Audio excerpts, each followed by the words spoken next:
Good evening. My name is Donnie Glover, publisher of BeMoreNews.com and also BlackUSA.news. Broadcasting to you live from the city of Baltimore. This evening, we will talk about some of the challenges, but more importantly, some of the solutions we can point to, we can look at, and some of the people who are making it happen. So we're going to add to this live stream. Renny Bass. Yes, sir. What's up, Donnie Glover? How you feeling, my brother? Good, good. Catalina Byrd. Hi, Donnie. I'm getting set up. I'm about to turn my camera on. How are you? Okay, Renny Bass, y'all gonna be able to cut your camera on? Yeah, Cato. Yeah. I'm driving right now, man, so I'm here with you. What's up, Catalina? Hey, Renny. How are you? Happy New Year. Wonderful, and yourself? I'm blessed. And we understand that you have the most famous cameraman, the most famous celebrity cameraman in the world, Renny Bass. Absolutely, man. Absolutely. My brother Sophia Rob Jr. is here with me, man. Mr. Rob, salaam alaikum. Walaikum salam. What's good? What's good, brother? Good. We're looking for some solutions for the city of Baltimore. You got any? Hey, I'm looking forward to this conversation. And contextually, I'm sure I got one or two. We'll put them to the test.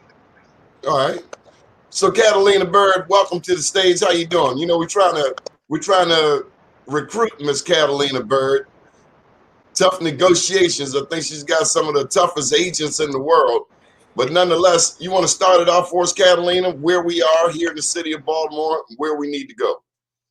I think that's a really loaded question. Right now, we are a seller's market in terms of our real estate, and it's bringing a lot of outside people in. Listings are going up at 9 a.m. and under contract by close of business on the same day. So those of us that are legacy residents and natives need to be vigilant in our community about who's coming and what their interests are. Because that flipping thing that happened 15 years ago, it looks like it's primed to happen again.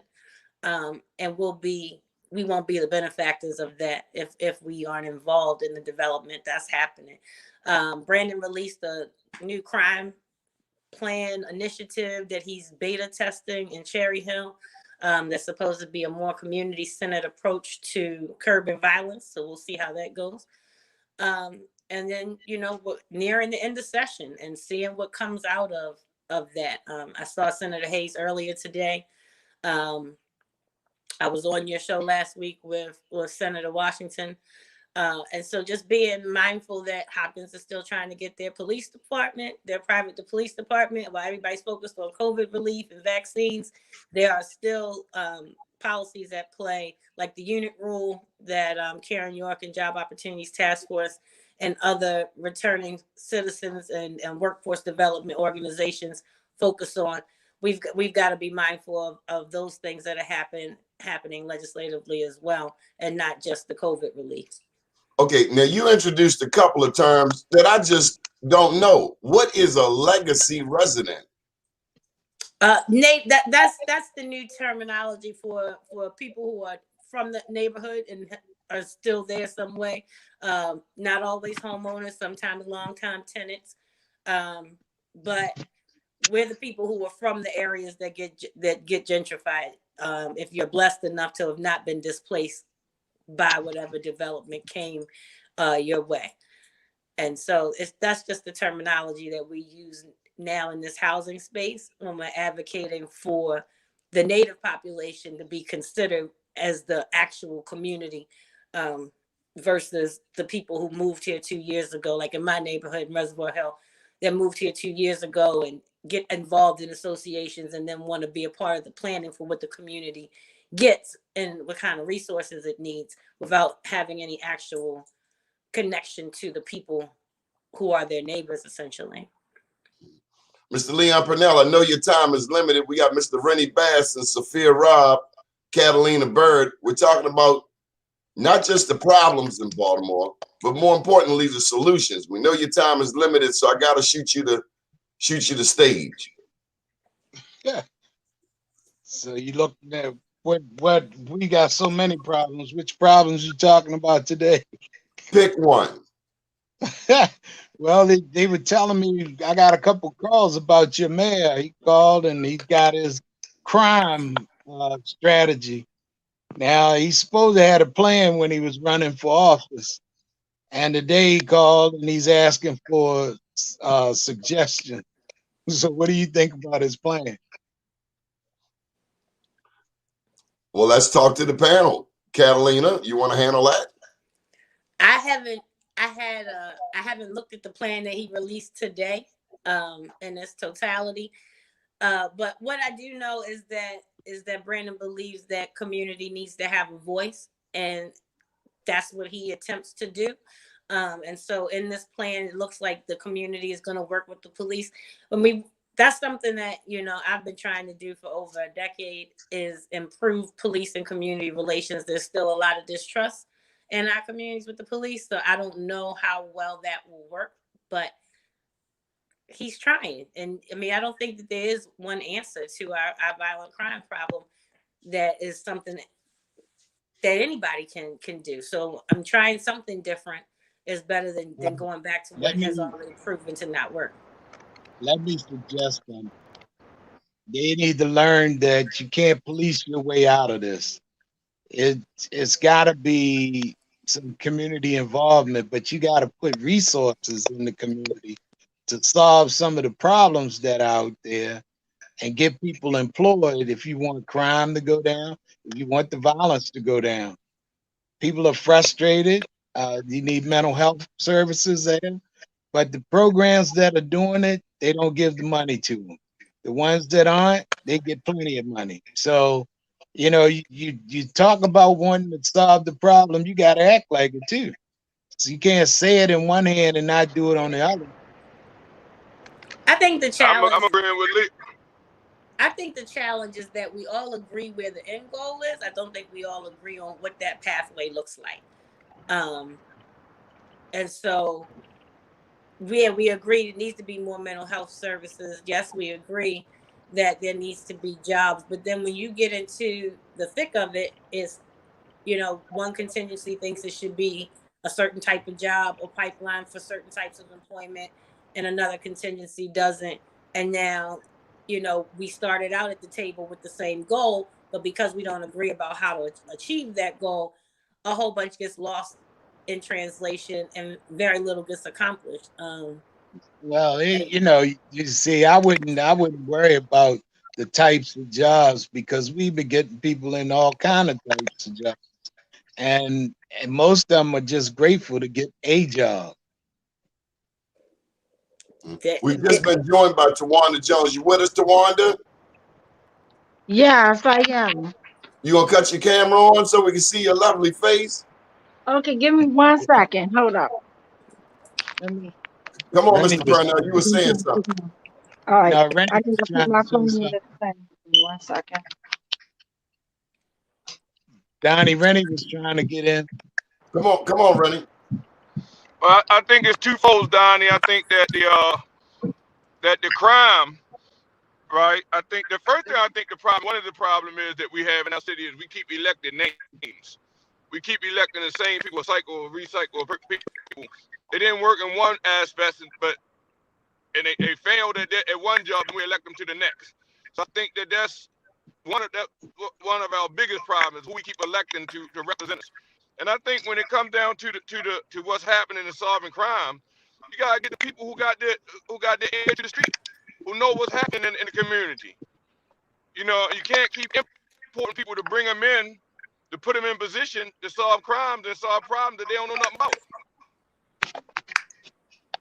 The problems in Philadelphia and DC ain't the same for Baltimore. Good evening, Tawanda Jones. How you doing? How you doing? I'm good. We're talking about some of the challenges and some of the solutions for the city of Baltimore. We really want to stay in the positive. So I'm sorry, Mr. Purnell, you were saying something? No, I was just saying how the big money to Wanda. What did you say? He was just speaking to Tawanda. Oh, okay. Big money to Wanda. Okay. Oh, hey, how y'all doing? How's everybody? How y'all doing? Hey, sis. Hey, sir. Tawanda, don't we give this new mayor a chance, considering all of the people that have come before him? Do we not owe this young man a fair chance? I mean, everybody deserves a chance. But I mean, this guy's showing proof. That's all. Like everybody deserves a chance, but it's what you're showing is what you're doing. what are you seeing? But I'm just sitting back because I hate to like start jumping out there and then I guess might have benefited the doubt, then it always backfire in my face. So I'm just sitting back watching. I'm sitting Mr. Purnell, how is East Baltimore these days? Well, East Baltimore is same way, struggling, trying to get some resources in there. We've been feeding a lot of people here lately because of the pandemic. And now they're telling us that most of the food is supposed to run out the end of this month. So I guess people not supposed to be hungry after March 31st. So, I'm not sure what's going to happen now. We're going to look at a couple other places and see if we can get new food supply. But, as far as I know, people didn't stop eating. They're not going to stop eating March 31st. Mr. Renny Bass, you've been out there delivering food, some of the food that Mr. Purnell has collected. What are people saying when you drop the food off? Thank you. I was very hungry. I needed this because I was in a bad way. That's what they're saying. They're appreciative of the food, but they need jobs. They need more resources. We're giving them some food to put in the refrigerator, but some of them now, the BGE is cutting off power now again. It's kind of bad, man. There's a lot of people lost their jobs during the pandemic, and now the services in the world is moving forward like it never happened. So, we got to be mindful. There's a lot of people who got hurt during this pandemic. A lot of people got laid off. A lot of small businesses closed. They won't reopen again. So, we as a community, we have to kind of like dig deep. Like Leon was saying, we got to look for different resources now to try to feed people and look for resources from other places to come into our community. Things are tight for a lot of people, man. That $1,400 is going to run out, relatively quick. That's true. Catalina, 0.13. They're still talking about it all in the news. The young man at Augusta Fell Savage High School with a 0.13 GPA. Come to find out, he is possibly in the top half of the class. Now, I'm a little disturbed that the city council seemingly didn't know these things were going on. They seem surprised. Well, the things have been going on since before some of them were born, Donnie. As I said on the show last week, in just the time since I've been out of high school, we've lowered the grade for passing 4 times. I mean, it became a data-driven industry education, and it was more so about test scores and manipulating the data so that they could get their funding than it was about educating our children. And nobody should be surprised about this young man's story that has either attended a Baltimore City public school or knows someone who works in one or has a child in one.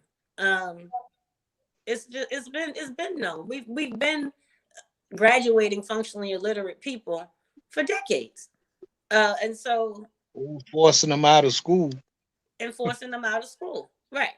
And I mean that's what we do. That is the culture of our public school environment. And when Dr. Thornton was there, however brief, and was trying to clean up where the money was going missing that came from the state and not making it into the classroom and holding people accountable, they got him out of there. He was superintendent for less than 6 months. That role is very political, and as long as you're producing the numbers that they want to see, they're not really concerned with the actual quality of the education of the children, unfortunately. Tawanda, I'm sorry. Tawanda, 0.13 GPA. Any thoughts? I think we have Terence Dickson joining us. I don't see him. Terence, you there? Okay, come on, Tawanda. I'm here, Doc. Okay, I'm trying to figure out how to get me on. Hey, peace, family. It's camera. Tawanda Jones, what do you think when you saw that I ain't got point? no glasses. That's my problem. Okay. Aunt, come help me out. Right. I'm gone, Donnie. I gotta run. Nice talking to y'all. Thanks for joining us. Tawanda, what's your thoughts? It's just like what my sister just said. Like, I feel like they've been failing us for like ever. You know what I mean? This is nothing new. It's just now a lot of things just being put out there. You know what I mean? Just like with police brutality, that's been going on for 400 plus something years. But now, because we got all this modern day technology, you're able to see it. And that's just the same with Fox 45 digging around and going. This stuff been going on for decades. This ain't just start. Renny, I wanted to ask Sophia because he's one of those scholarly guys. Sophia, what you think of that 0.13 GPA when you start on the news? Would your parents have allowed that out of you? I don't think so. I don't think my parents. But I mean, I don't know. Yes and no, because my to be honest, I'm really conflicted about it. I think that on an institutional level. We can barely hear you. It's like the microphone is covered. Can you hear me better now? Hello? We hear you. It's just got faint. I don't know why you can't hear me. That's a little better. But I'm practically yelling. I'm riding in the car with Renny, but I'll tell you that that's not me. I'm conflicted about this GPA. It's at a level. So at the base level, it's completely unacceptable. Period. And the system is broken and it needs to be fixed. Whatever redress has to occur, those responsible for it need to get busy doing it. I think that's happening right now. I think that's what they're going about doing. I don't think that there's a intentional, willful desire from our current leadership, meaning Brandon Scott, or the school board that wants to see that kind of a result. But I think that there's a complete and utter mismatch that happens about how the grading system occurred. When I graduated from high school, I had a 1.9 grade point average. And that's just what happened. Part of it was that I was completely checked out. And a part of why I was checked out was that the curriculum and the teachers and the way that they interacted, was incongruent with what I needed in order to excel. And so I found ways of learning in other places. And I've gone to Ivy League schools not later on. But, if I was just to be graded on the basis of what my grade point average was, then a whole lot of my human potential would have been unrealized. And I think that's the case for a lot of young people in our current school system. We have to revisit what is it that we're assessing and whether or not the standard for judging the worth and the acumen of a child is adequately represented by the grade point average system. That's what I think about it. Let me just chime in. Hey, Terence. Yes, sir. Sit there and don't touch the camera. Sit still. Why you always got to pick me up? I'm glad you didn't say it. I'm glad you didn't say it to Pastor Alvin Hathaway. I just saw him. How you doing, Pastor? I didn't see you. If I looked at the phone and realized I'm speaking about education in your presence, I would have shut up. So, Terence, here's the question. We got a 0.13 GPA. What went wrong? The school system. Not the parents? You know what? It's a combination of both, but we have to have accountability. You know what? One of the things, Donnie, I was having a conversation with somebody today, and the conversation talked about that, about how our kids are coming out of school. And one of the key things we talked about and laughed a little bit was that, you know, during this whole pandemic, they've talked about how our children have been challenged with this on school and this virtual learning. The only thing that I kind of scratched my head at is I said, well, wait a minute. I say, I know our kids are real smart when they're using these phones. I know they're real smart when they're on these games. So, I mean, the technical aspect, I think that they got that down. What I had a challenge with, we laughed about, was that, you know what, really what it is it's a report card for the school system, that there's something missing, that you took them out of a classroom environment and you put them in another environment and all of a sudden they became dumb. I don't think so. So there's something missing there. And in my opinion, we're teaching an education that is really not, you know, preparing them for today's life skill. You know, I was on the board, Mayor's Transition Board, and we heard quite a few pictures and people and stuff and factual information. But the average young person that graduates out of a Baltimore City high school, after Baltimore City High School, and they've been working in the workforce for 2 years, all right, its average is about maybe $17,700 a year is what they make. And I'm really thinking that that's not good, okay? That's not good, because it kind of like mirrored what we talked about the last time I was on, that Alice report, that we're basically only putting out our youth, that their quality of they're below poverty level. So where's the kudos and the high fives about what we're doing with our kids in school? I think that, in my opinion, is that we're missing something. And we can't blame it on the parents, because remember, we did it to them already. So we've set up, there's a system that is, you know, the parents aren't having, they did the same thing. They had the low grade average when they came out. Then they went and had kids. Now you got somebody that graduated with a 1.0 trying to teach somebody else to be better than a 1.0. And where you at? A 1.9, even a 1. Even 2. You know what I mean? Where are you at? And that's what I kind of like, look at what's going on right now. And it is time for us to really take our kids back. It's time for the community itself to fill in those blanks. And guess what? When we know better, we can do better.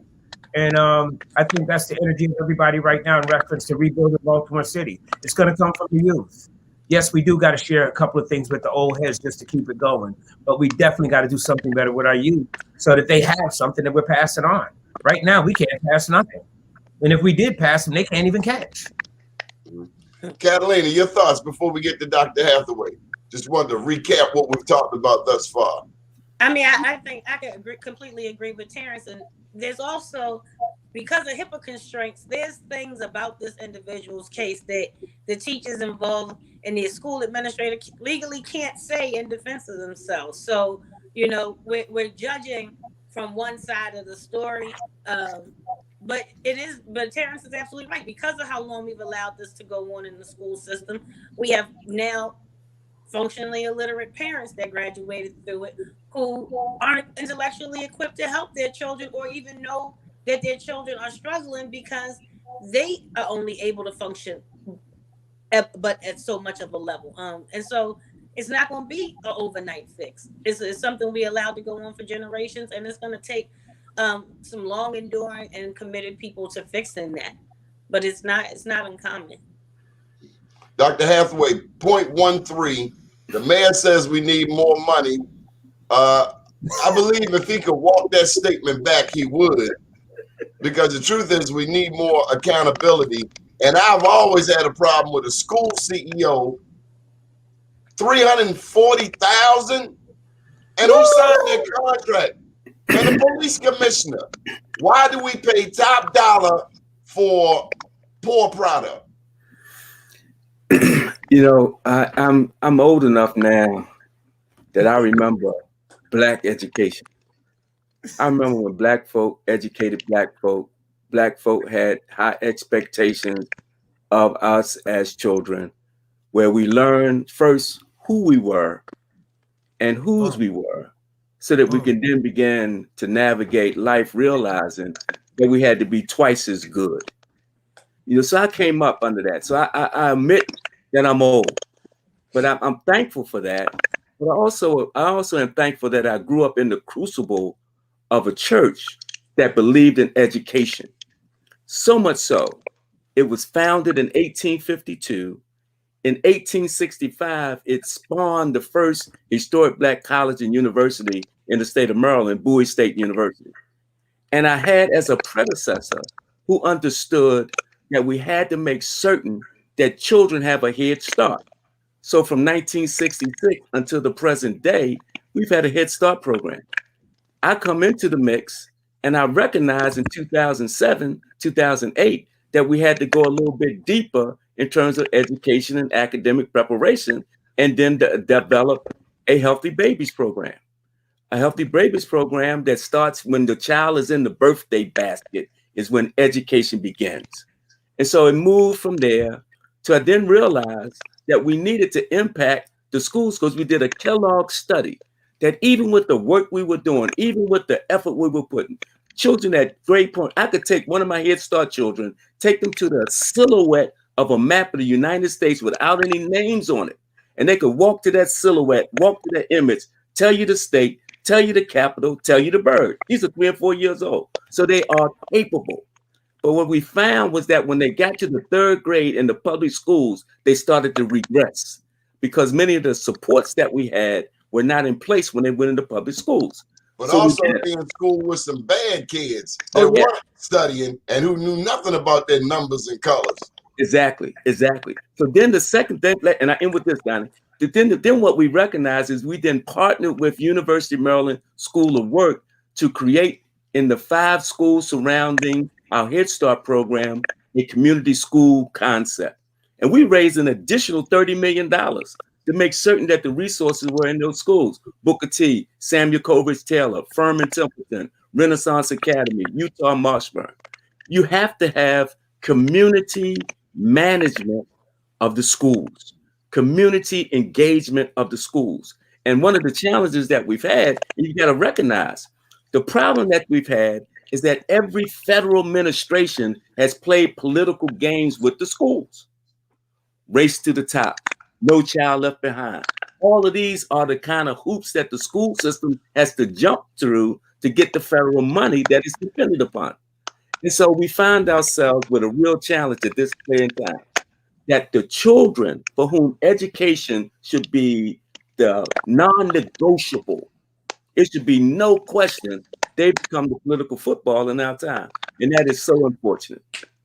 Tawanda Jones. And not just federally, but also on state and local level as well. When you look at the conversations around schools, because our governor is currently Republican, versus the conversations that were had about schools when both City Hall and the State House were occupied by Democrats and had the supermajority. The conversation about education is nowhere ever near as drastic when they occupy both houses. But the moment that the governor changed, and we saw it under Ehrlich and we see it now with Hogan, that's when all of a sudden there's a crisis that's politicized and the kids become a football again about funding. And very few people have the depth or even the time or maybe even the inclination to really go and research that funding to understand how much money we do get versus the rhetoric around how much more money we need. Tawanda, your thoughts? Yeah, I mean, I just really feel like what the brother and what my sister was saying. It's just like, I just feel like really now, like our children are our future and we're just letting them down. Like, and I feel like it's a partnership.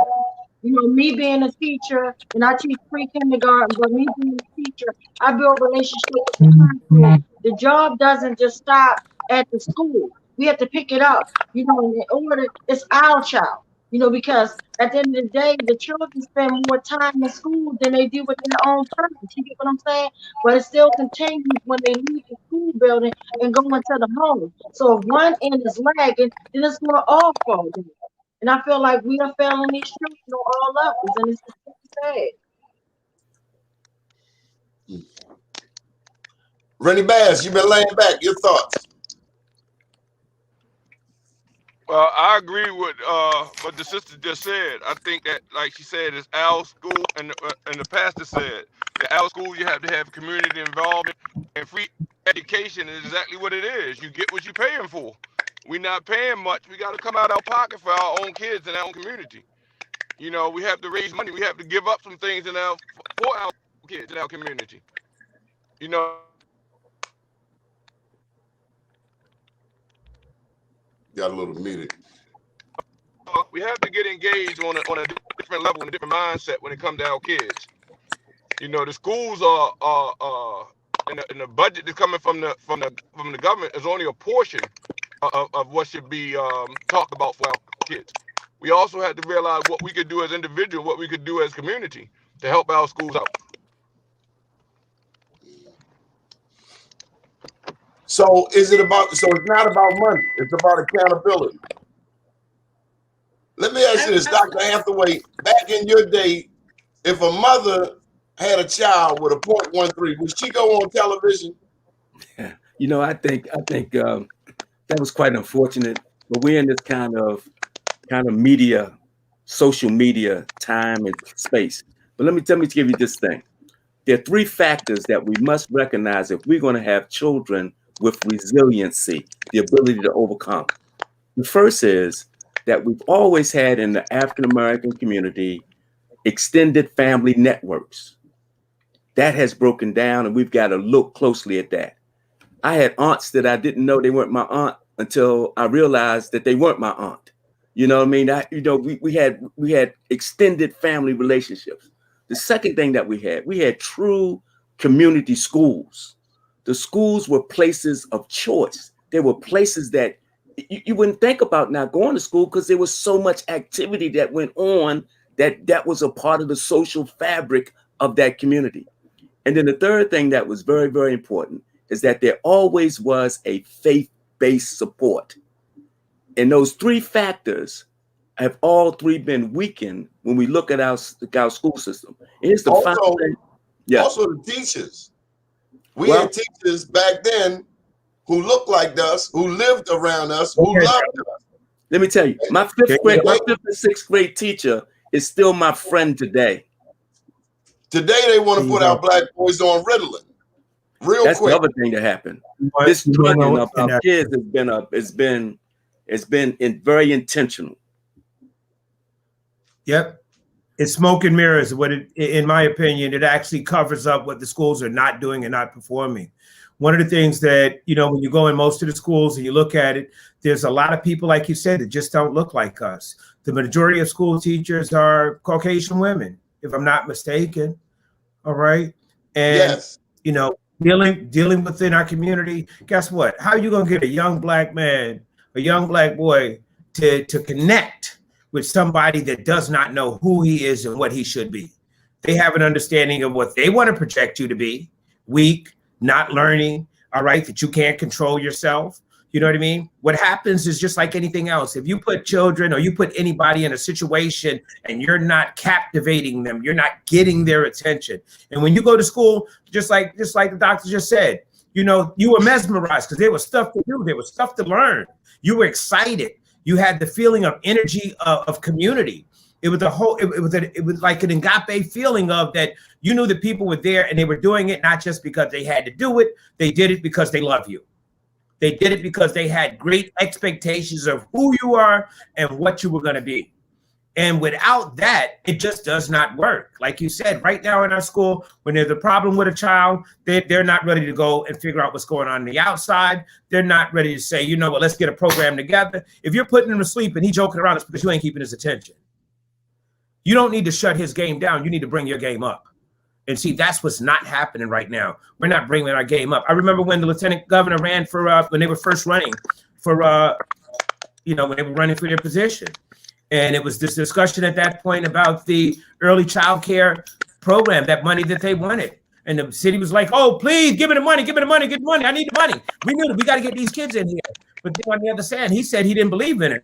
And me at first, I'm looking at it like, what you mean you don't want to give them money for our kids? He says, listen, the school board has given back so much money that they haven't used yet. Okay? Why do you continue to put more water in a bucket with a hole? You fix the hole first, right? I know that's how you do it in the country.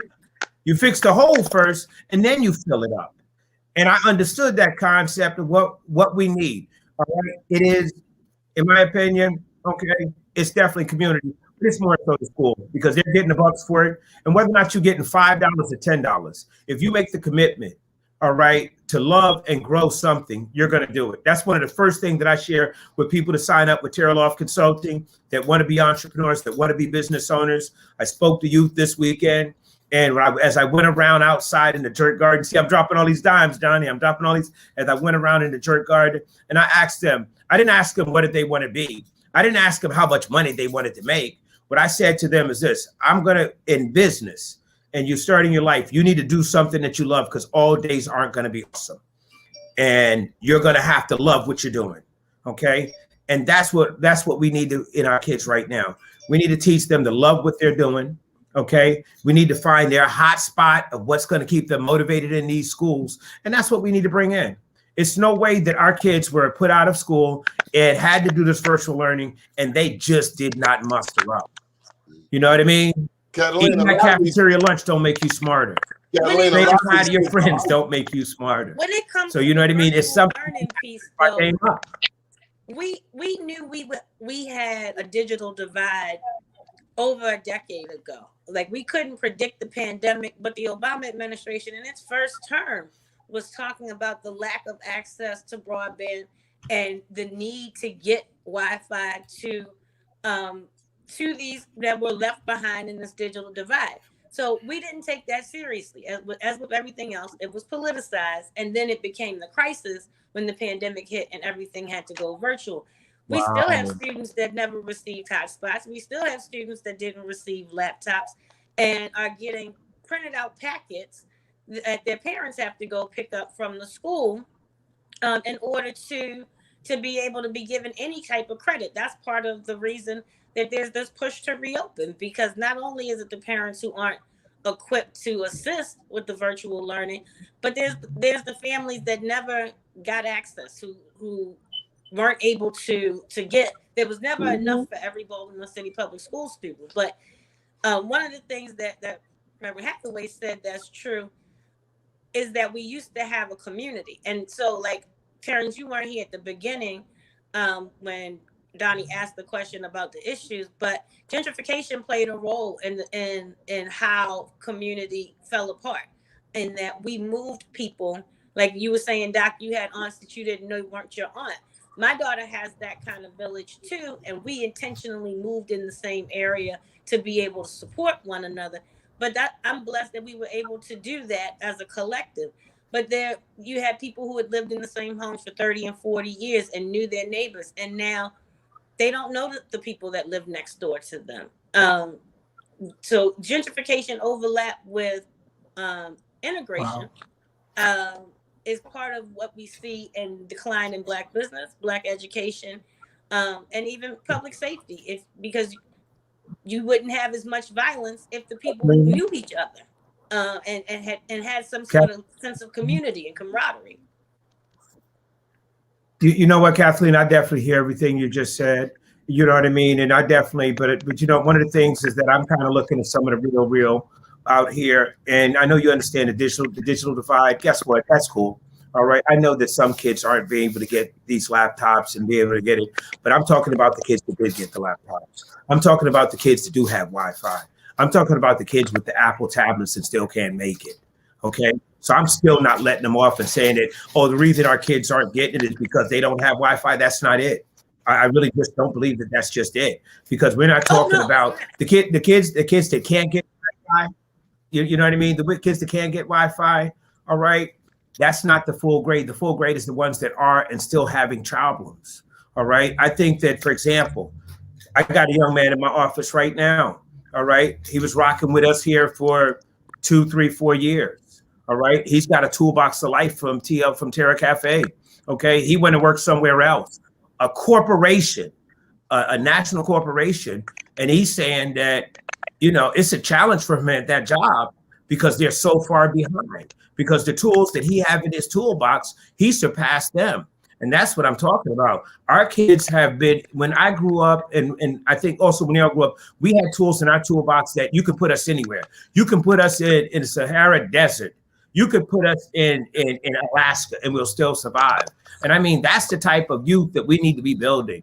That it's not because of the environment that they're still able to thrive, that they're able to think, they're able to put things together, and we have to give them those tools to work with.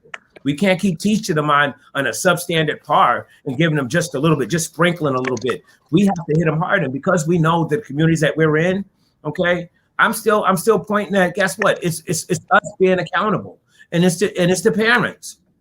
Okay, it's those in the community shouting out and saying, "Hey, listen, you got to do better by our kids." When I was climbing in the dumpster to get those books for the school over by Madama, all right, the city police, they pulled a gun on me, told me get out the garbage can. You had a principal at a school that a hallway full of books, thousands of books, brand new in a wrapper, and her energy was throw the books out, the hell with the kids. If that's the kind of attitude that you got leading us, where are we going? If she couldn't see the value in new books for kids in the school and kids not having, and that they needed to go in the trash can, that's the disconnect from the community. Okay. But who hired those people? You know, who hired Excuse me? Who hired her? You know, the accountability has to come not just from community, but also now it's going to come from the school board, but the community has to stay and hold them accountable. Huh?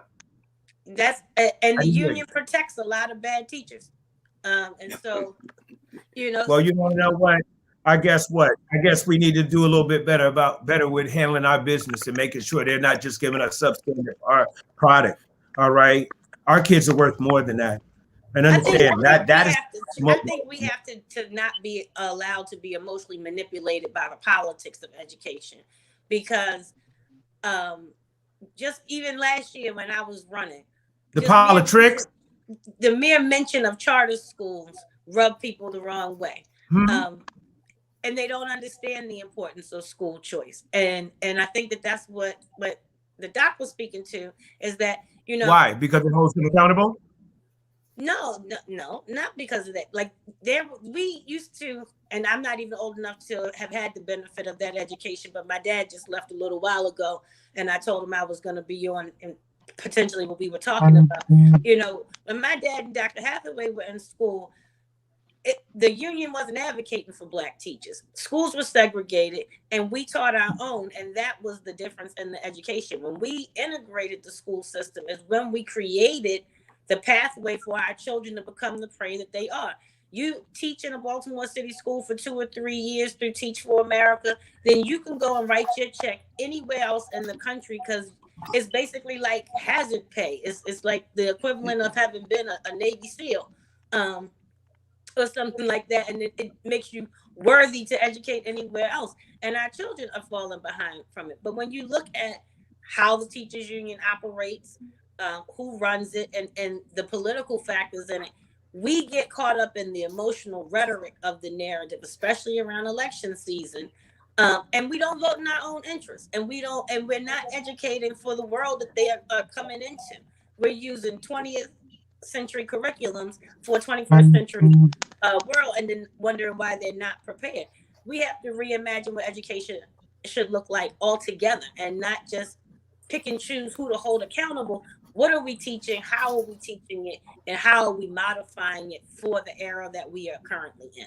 And that's the conversation we don't ever get to have, because everybody gets all up in arms in the emotional part of it and gets distracted from the policy part.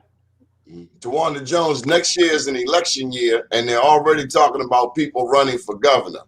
Any thoughts? I've heard everywhere from Ben Jealous to Johnny Ochesky to Angela Alto Brooks to Westmore, Boyd Rutherford, Michael Steele. I just feel like the Doug and Funny show continues.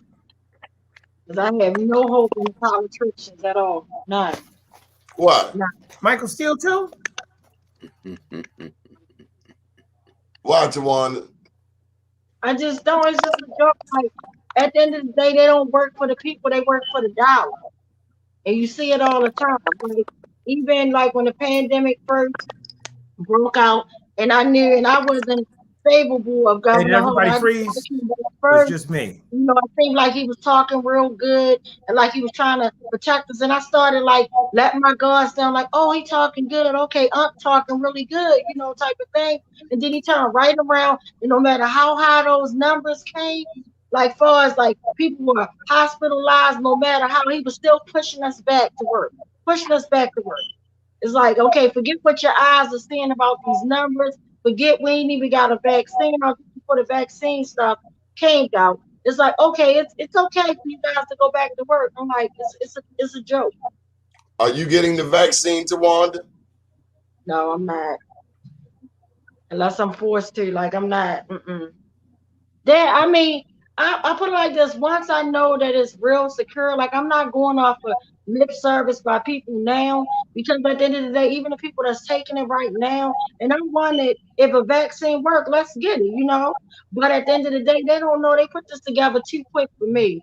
And then at the end of the day, they're saying, okay, you still can get the virus.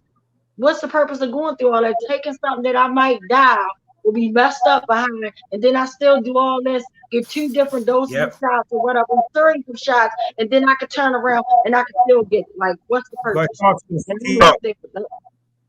Dr. Hathaway, I know you got a comment. Well, we had at Union a pop-up clinic, and we administered 270 doses of Moderna vaccine Saturday.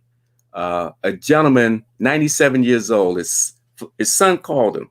It said his name's Mr. Wallace. Mr. Wallace, he said, hey, you need to get down here and get your vaccine. He came down. He came in 97, got in his car, drove, came down, got the vaccine. I had an opportunity to talk with him. He had gone he had worked at Martin Marietta with Pern Mitchell, had gone up with Pern Mitchell. He began to reminisce about that era, how he was rich and vibrant it was. 97 years old. After the waiting period for which he had time to wait, that we had to wait, he got back in his car, drove back home. He was a 97-year-old gentleman that recognized that the vaccine, there was no sense of hesitancy. I must admit, I've taken both shots of the Moderna, largely influenced by Dr. Freeman Obrowski, who's a member of my church, and his wife Jackie, and one of his students was actually one of the researchers that developed that particular vaccine that is very sophisticated in terms of the reason why it's shot into the muscle is that it activates the protein in your muscle, and the activation of that protein is what protects you from any serious after effects if you happen to be affected by COVID. And so I did the research, I did the understanding of it. I've gone in full blast to make certain that our people are vaccinated because this is a pandemic that is very, very serious. And it's one that we've got to do everything we can to ramp it down and get it somewhat under control. Terence, you getting the vaccine? You know I ain't getting no vaccine, Donnie. You know what? I got a small problem, okay? Since the beginning of this COVID, they've talked about, and for years, they've talked about a lot of things. I'm standing right here, and I remember the era of AIDS and cancer when cancer came out and started hitting heavy. Matter of fact, it's hit my family really pretty heavy. All right, God bless. He kept his hand on my mom, and she's well. My Uncle James, he's well. My cousin Kenneth, he's well right now. But guess what? They've also said, you know, at the beginning, that it's going to take 2 to 3 years to develop a vaccine that's going to be somewhat there. Okay. And now all of a sudden you turn this thing around in 6 months. Okay. But also what we're doing is that the population of where you're really pushing it to. We had this conversation before last week, Donnie. They got rappers, they got rappers, they got singers, they got dancers, they got everything that Black people like.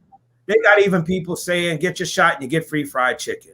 Okay, but they're not doing the same thing because they've had even a worse conversation how our communities are crumbling because we haven't gotten any support for our small businesses. Huh? That's you. What'd you say? Keep going. They've talked about how our communities are crumbling because we haven't gotten any real support for our business structure, which is really public safety number one. Am I echoing? Keep going. Donnie, that's me? No, keep going. Oh, here we go. He's freezing up again. But the challenge that I have is that, guess what? I haven't seen. You cutting me off on purpose of what you're doing. My hand's right here. I ain't touched nothing. All right. But I haven't seen any real heavy action items. I heard a lot of talk about getting money to small businesses. All right. I heard about it. Okay. But I ain't seen no actions. All right. I haven't seen you get no rappers and no singers and no slappers and no dancers saying, bring small business money, bring small business money. And guess what? Every time I sit at a meeting, they tell me about the complexity of creating loans and grants for small business. It ain't that hard. See this thing right here? This is called a check. All right, this is a check. Only thing you got to do is go into business directory that every small business in the state of Maryland, and guess what? Write them a check. Okay, I've gotten my application for my liquor license right here. That's $2,000. They ain't forgot about that. They can get that to me. I got the one for the fire department. That's $150. They haven't forgotten about that. I guess the long and short of what I'm saying is this. They've made a way to actually really push this vaccine. And when you give me the definition that it does not stop the COVID, okay, it does not stop the transmission, okay, you can't guarantee me that I'm going to live, okay, and you can't guarantee me the after effects of after when I take this vaccine, okay. So me being a 57-year-old young man, I got some time left, okay, and I don't want to gamble in reference to the wrong decision. Every time they brought something to our community, it was dire need that we got to have. It ain't always been good for us. Okay. And I see them pushing that to our community more than anybody else. And they use the terminology black and brown people. Okay. Renny Bass, you getting the vaccine? I don't think so. But the short answer is no, Donnie. I'm not. I'm not getting the vaccine. I don't trust the government. I never have trusted them, and history say that some of us, Bye-bye, Renny. the vaccine ain't gonna work. He might be on mute, baby. All of us. I heard you loud and clear, Renny. Catalina, did you say you were getting the vaccine? Oh, absolutely not. But I also didn't get what? Somebody say our school system is a Ponzi scheme. I never flu shot. I chose Flowers, Christina. We can't hear you, Cat. Ooh, Miss Christina Flowers said we so easily entertained. I don't think that we know enough about it. Whoa. Came to and the impact it had with people who had underlying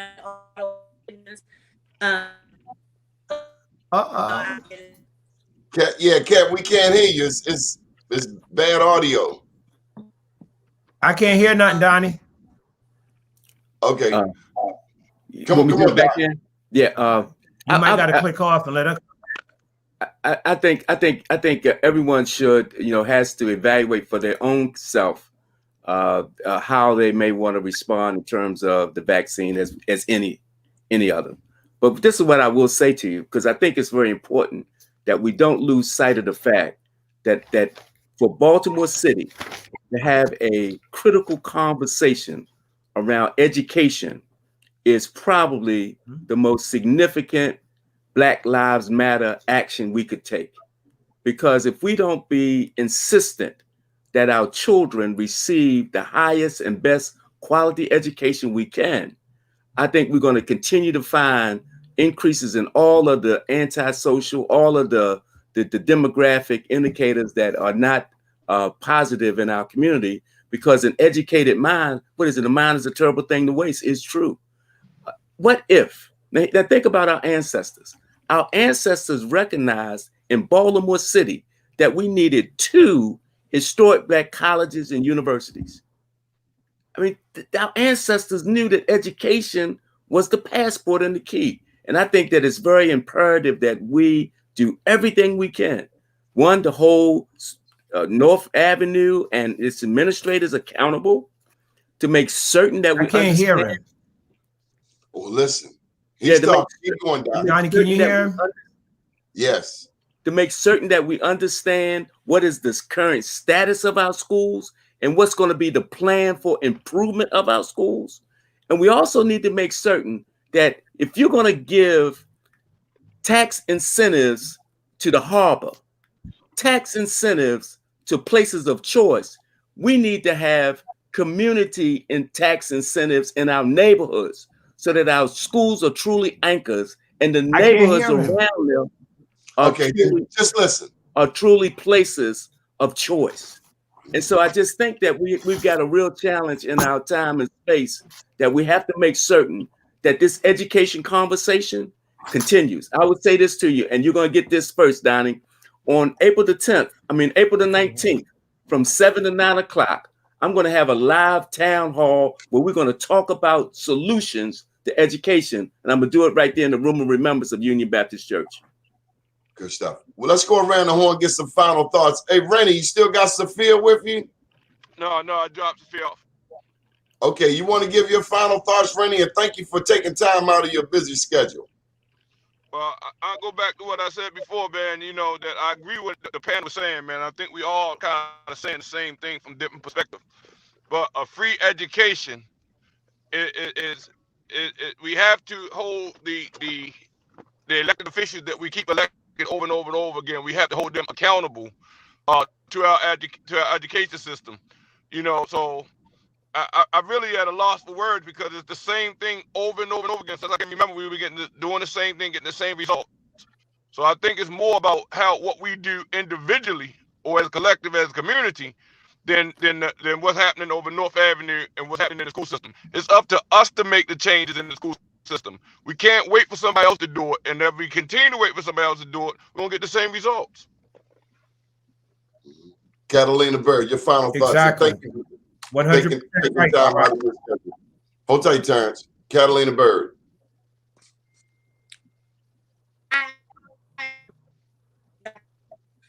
You were doing so fine at first. Now we can't hear the words you say, lady. I don't know what happened. Okay, there you go. We hear you. Hear me now? Yes. I was just simply saying I agree with Reverend Hathaway, and I think I probably got it from him. But we have to rebuild beloved community and reimagine what that looks like, especially children. This is the cornerstone of that. With people that Reverend does, does, and whole knows it doesn't. But we got a lot of work and not conversation we need to be having, and we need to debate. Yeah, you just froze up altogether. But thank you, Kat. Tawanda? Yeah, to me, I feel like everybody had work to do. But again, to me, it still boils down to the haves and the have-nots. Some schools are great and some schools are lousy. And unfortunately, if people don't have the money to send their children to private schools, they get this free. It's like, it's sad that the free choice is horrible. And it shouldn't be that way. And I feel like we need to hold everybody accountable. It takes that village. We need to start. We don't get it, shut it down. Like, we need to absolutely shut these schools down that are failing our children. The same way Roland Park gets excellent education, all the schools in the city should. It shouldn't just stop at what neighborhood you live in. Some of the schools that they serve in these schools, I wouldn't get prisoners. Let's be crystal clear. I wouldn't even get prisoners the food that they're feeding our damn babies. It's ridiculous. Tawanda, please give an update on your West Wednesday. And I'm so proud of you. How many weeks is it now? It's 399 weeks. Good God Almighty. Rev, this lady been out there 390. What? 399 weeks. And right now, I don't know if you know, but one of my family members that was standing at the front line fighting for accountability for my brother, his big cousin, was just murdered on January the 20th.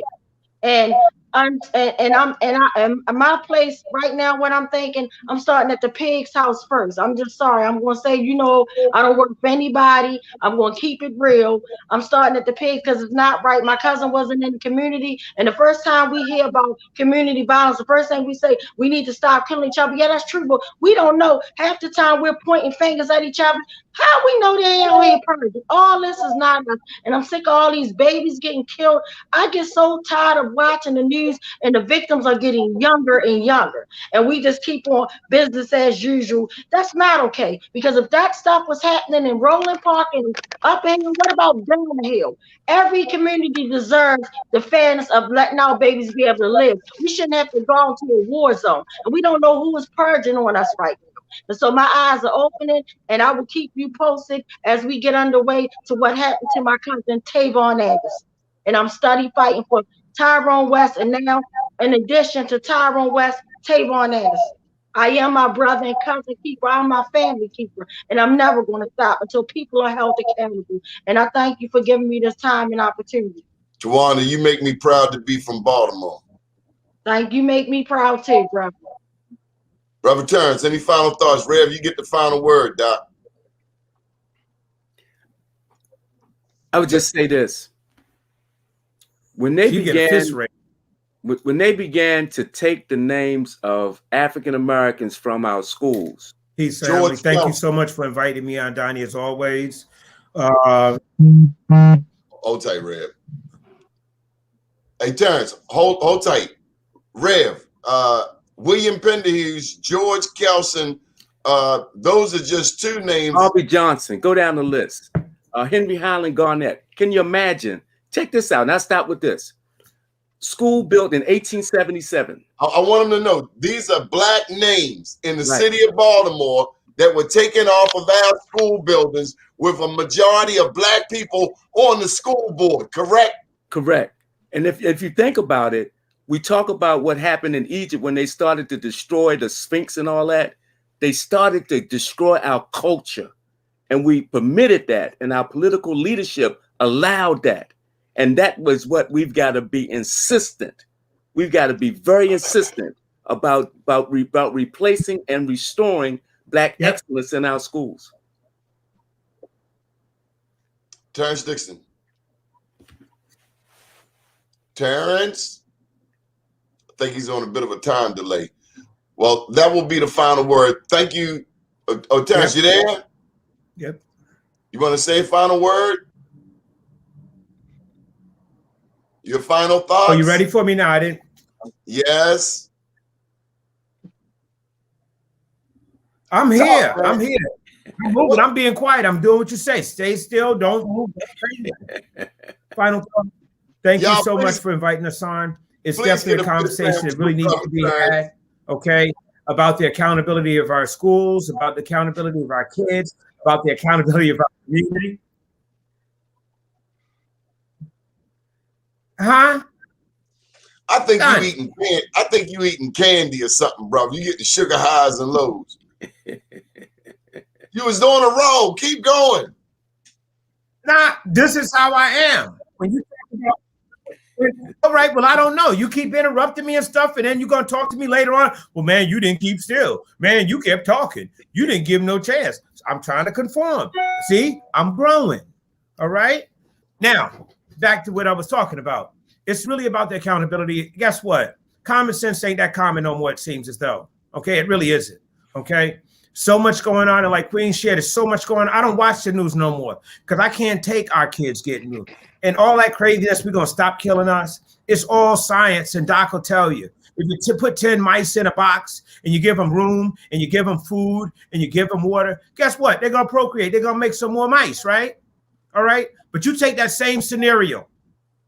You cut the box in half. You cut the food in half. You cut the water in half. What's going to happen?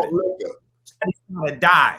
So the system of what's going on in Baltimore, they know what's going on.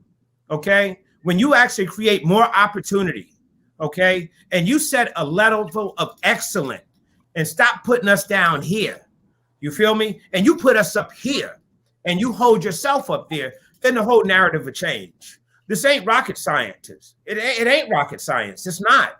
It's just basically an agape love that we need to have for our community, we need to have for ourselves, and we need to hold people accountable.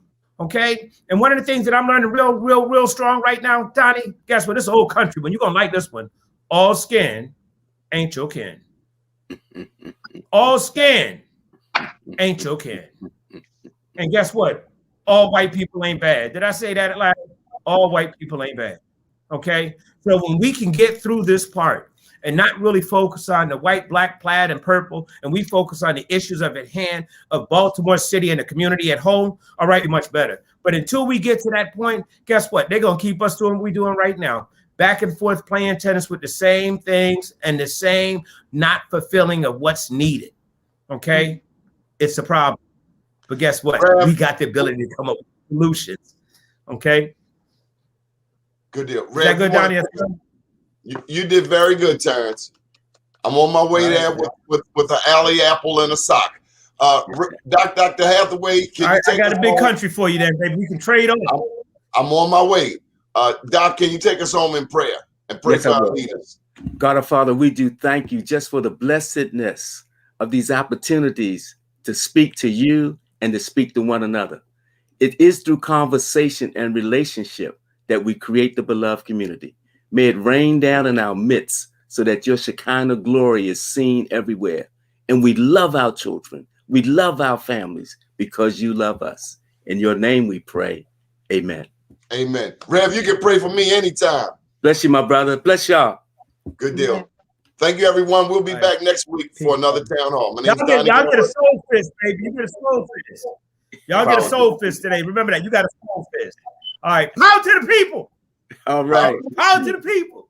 Power to the people. Power to the people. Let's make that happen. Thank you all. Already know. Thank you, Tawanda. Thank you. Hey, Terence, I'm on my way right now. Stop playing. You better hurry. I'm going to put this fish in. You better come on now.